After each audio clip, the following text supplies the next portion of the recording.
เก็บครับใส่เข็มโอ้แกเอียงในทางข้ามโอ้รถหลักสบายดีพอดีมื้อนี้ว่าสิออกไปเบิ่งเฮือนเขาเจ้าก่อสร้างเฮือนบ่ฮู้ว่าสิไปฮอดไสเพราะว่าเฮาบ่ได้ไปเป็นอาทิศแล้วมีแต่ว่าสิเบิ่งว่าเพิ่นนายสร้างเขาเจ้าเฮ็ดไปฮอดไสแล้วแต่ว่าเป็นได้แล้วเฮาสิไปเบิ่งนํกันเลยเนาะโอ้ลืมใส่เข็มขัดใส่เข็มขัดเรียบร้อยแล้วไป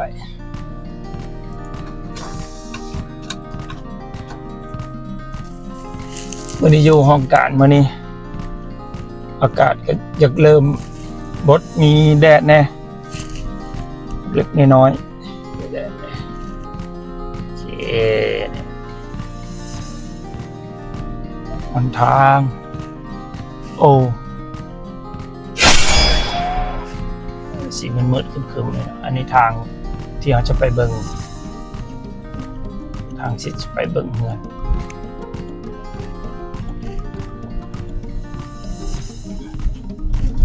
โอ้บวกมีคุมหลายพอสมควรเนาะยามนี้ยามฝนก็สิมีฝนตกบนทางก็สิเปื้อนนิดนึงไปแล้วบัดนี้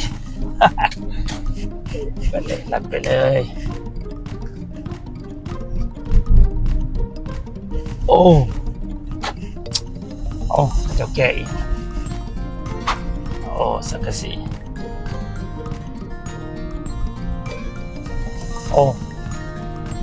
ไปแล้วนักที่ทำงานนี่จะมีรถตู้สีแสงนี่แกอย่างนี้ก็แน่ใจคือกันนี่นะเอามาโค้งเข้าแถวปั๊มพาสนี่แหละปั๊มพาสนี่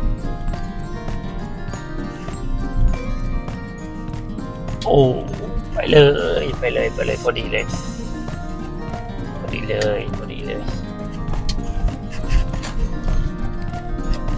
มันก็บ่ไกลไปไหนนอกจากจากออฟฟิศที่ว่าจากเฮือนมาหาบ่อนนี่เจ้าออฟฟิศไปหาบ่อนที่ว่าเฮากำลังจะก่อสร้างเฮือนก็บ่ไกลก็น่าจะใช้เวลาประมาณ5นาทีก็เหมาะสมอยู่หรืออาจจะบ่ฮอดในทางข้ามรถหลายพอสมควรเลยนี่ไปได้บ่นั่งรถไฟฟ้าคันนึงน่าจะไปได้หนทางเดี๋ยวยามฝนนี่ทางเข้านี่ถือว่าเต็มเลยจะได้แปลกยิ่งนักเลยนะหนทางทางนี้กับผมกับปัญหาหลายคุณจะได้นี่แก้ไขก็ได้เลยนะยามฝนนี่น่าจะเปื้อนหลายตัวนี้แต่ว่ายามนี้แท้ก็ถือว่ายังบ่ได้เข้าหน้าฝนเดือนนี้ก็เดือน6ละเดือน6สากลก็สิเป็นเดือน7ลาวเลยนี่เนาะนี่เลยนี่จังได๋นี่แก้ไขกันอย่างหนักเลยแหละนี่เลยนะคึกคักอันนี้ถือว่าบ่ได้มีเสียงเอฟเฟกต์เลยเนาะก็จะเป็นอันนี้เลยเสียงของแท้เลยเนาะของแท้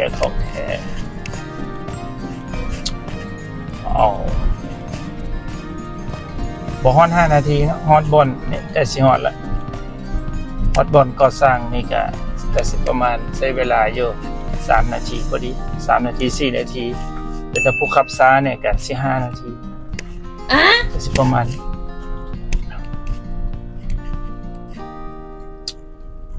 นี่แหละรถคันดำเนี่ยจอดแบบนี้นี่จอดเข้าไปนี่เข้าไปได้บ่นี่ เดี๋ยวซอกบนจอดก่อนเนาะเอาซอกบนจอดก่อนบนทางนี่บ่ฮู้ว่าสิจอดอยู่ไสเลยมีแต่ว่าสิขอซอกบนจอดก่อนสบายดีตอนนี้เฮาก็ฮอดสถานที่แล้วพอดีฮอดสถานที่แต่ว่านี่ให้เบิ่งบรรยากาศเนาะโอ้น้ำหนองได้นี่เด้อ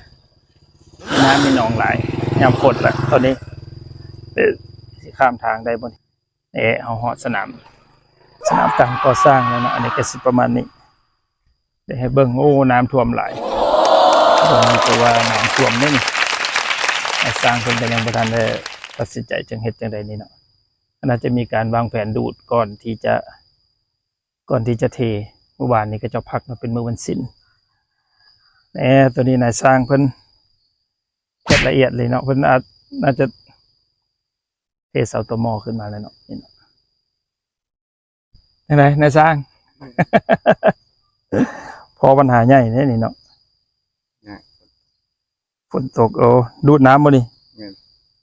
เอามันไปจะว่าค่อยเหยียบได้อันนั้นน่ะบ่ตอนนี้เสาแล้วโอเคดูดออกก่อนมันท่วมเด้นี่เนาะให้เบิ่งบรรยากาศสถานที่ก่อสร้างใหม่โอ้เนี่ยให้เบิ่งก่อนคอกรถเพิ่นน่าจะตีผังไว้แล้วมื้อนั้นเฮามาเบิ่งนั่นมาเบิ่งแล้วเขาเจ้ากำลังเทอยู่เนาะตัวนี้เขาจะเทน่าจะเทเสาตมอไว้แล้วนี่ตัวนี้หากระเทใหม่ๆนี่นะบุญนี้เนาะเทใหม่ๆเทอันนี้ตัวนี้เสากำแพงเด้อเสากำแพงแล้วสิเบิ่งว่าก็มีบางโตเนาะที่เพิ่นเทแล้วบางโตเขาเจ้าก็ยังบ่ทันได้เทแต่ก็บ่ฮู้ว่าก็น่าจะไวๆนี่เพราะเมื่อวานนี้สร้างเพิ่นพักมื้อนี้เขาเจ้ายังบ่ทันได้เริ่มเบียดเอานี่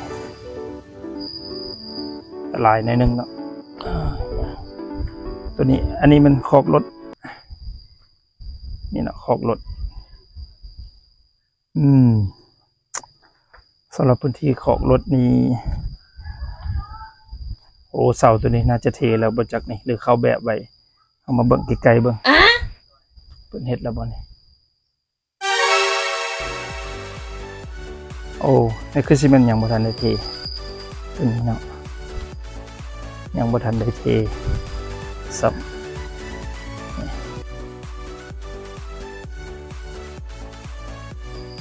ยังบ่ทันได้เทตัวนี้มีน้ำนะเพิ่น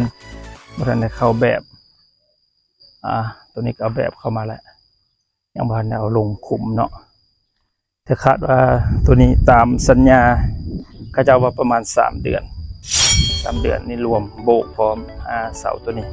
เสาคอกรถแต่ยังบ่ทันได้เทนะคอกรถมีแต่ว่าสร้างเป็นแบบเข้ามาไว้ซื่อๆแล้วเขาก็ยังบ่ฮู้ว่าเพิ่นสิเทเมื่อใดเพิ่นน่าจะเทไวๆนี่เพราะว่าเบิ่งแล้วสรุปแล้วท้องฟ้าโอ้มื้อนี้แดดลึกไหลครึ้มฝนครึ้มนี่นี่เป็นกำลังเข้าแบบไว้ถือว่ายังบ่ทันได้เทเข้าแบบไว้ซื่อๆนี่เนาะยามฝนก็สิมีพวกนี่แหละที่ตมเป็นอย่างนี้แหละนะปราศจากบ่ได้สนามก่อสร้างตัวนี้นี่มีน้ำขังแต่ว่าระวังเนี่ยจะกระปูที่นั่นเลยเด้อในเขตการก่อสร้างนี่มื้อนี้เฮาก็บ่ได้ใส่เกิบอันนั้นมาเนาะนี่เกิบแบบนี้บ่รอดสอดแน่นอนเนี่ยตัวนี้นายสร้างเพิ่นทีมงานนายสร้างโอเคสำหรับคลิปนี้เอาก็น่าจะจบกันไว้เพียงส่ำนี้เนาะเป็นอะไรสำหรับ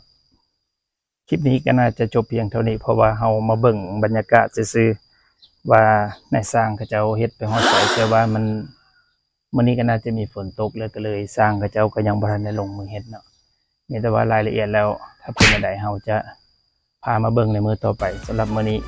ขอบใจสำหรับผู้ที่เข้ามาเบิ่งขอบใจสำหรับทุกกำลังใจขอบใจ